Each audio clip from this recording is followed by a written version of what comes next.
Mes chers étudiants, mes chers enseignants de français, bonjour. Et c'est notre deuxième rencontre sur la recherche-action. Et la fois passée, on a fait une brève introduction sur la recherche-action. Et comme on a dit la fois passée, dans notre travail, on s'appuie sur les idées et le travail de Renaud Ganon. Aujourd'hui, Inch'Allah, on va traiter ensemble qu'est-ce que c'est la recherche-action. Alors, qu'est-ce qu'une recherche-action, définition et méthodologie? La recherche-action est une œuvre collective. Collective, c'est-à-dire qui comporte une dialectique de rôle entre différents partenaires et un ou deux chercheurs ou un ou des consultants. Alors, le premier point essentiel et le plus important, que la recherche-action n'est pas un travail individuel. Au contraire, c'est un travail collectif entre différents partenaires et le côté académique, un chercheur ou un consultant, ou des chercheurs ou des consultants. Elle, la recherche-action, s'effectue avec les intéressés ou les clients, le public visé. Tout partenaire, chercheur, consultant, intéressant, tout en participant à un processus, un travail qui continue toujours, un processus de changement.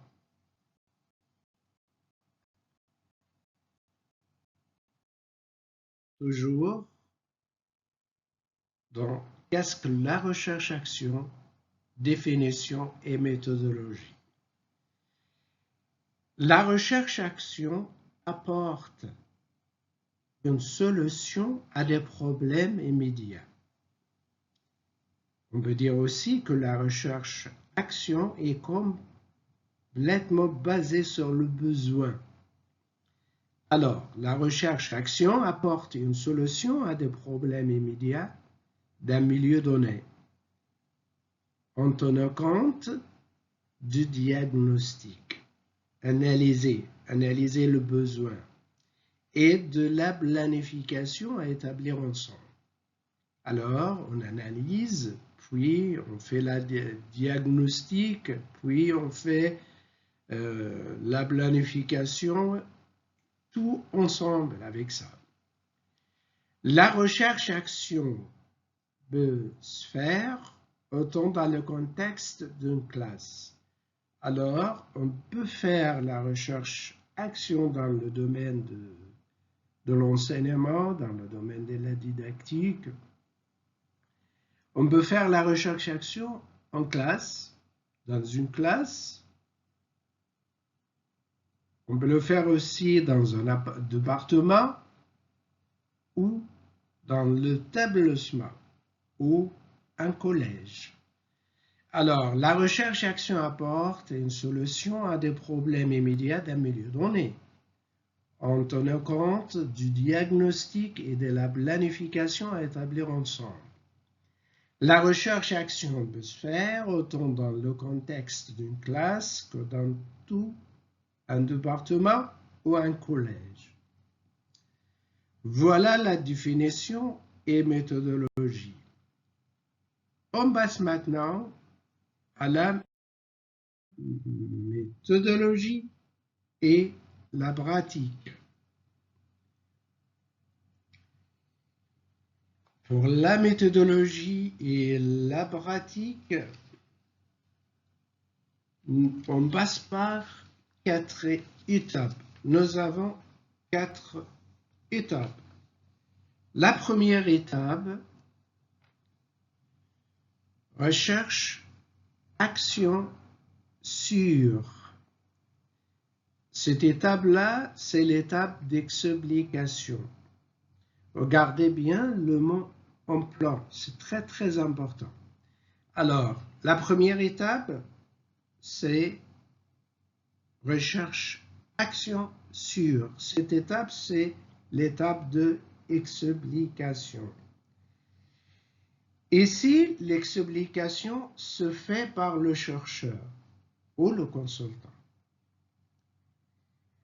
Dans cette étape aussi, c'est le travail du chercheur qui domine celui qui explique dans les raisons, la justification.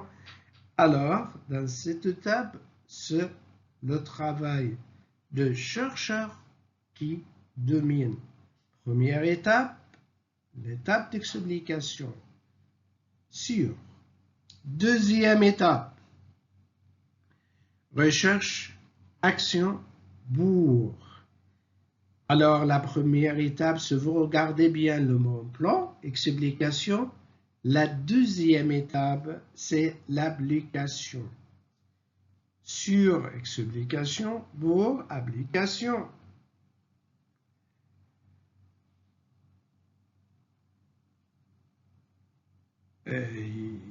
Alors, on doit, dans cette étape-là, la deuxième étape, on doit préciser l'application pour le participant ou pour le client, le public visé.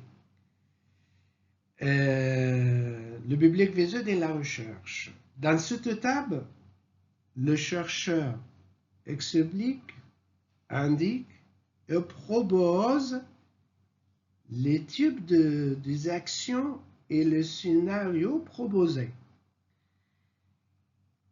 Et après, le participant choisit la stratégie et les techniques et le scénario qui leur semble convient et efficace.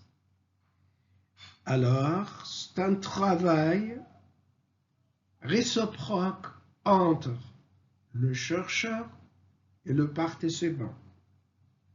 Dans cette étape, l'étape d'application. Alors, première étape, explication. Deuxième étape, application. Troisième étape,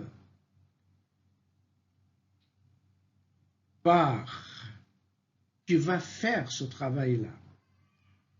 La troisième étape, dans cette étape, le chercheur s'implique dans l'action. Alors, dans cette étape, le chercheur dépasse le côté académique, dépasse la théorie et il s'implique complètement dans l'action. Dans l'action avec le participant et dans l'action du participant. Et quand même, le participant s'implique dans la recherche du chercheur.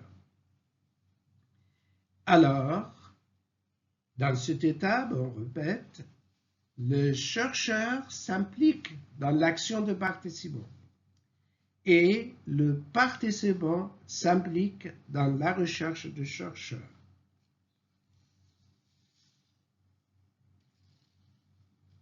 Alors, on passe maintenant pour la quatrième étape, l'étape finale. Si vous regardez toujours le mot plan, vous trouvez le mot total. Alors, dans la dernière étape, la quatrième étape, on fait tout le travail, l'explication, l'application et l'implication. On passe par tout cela. On passe par sur et bourg et barre.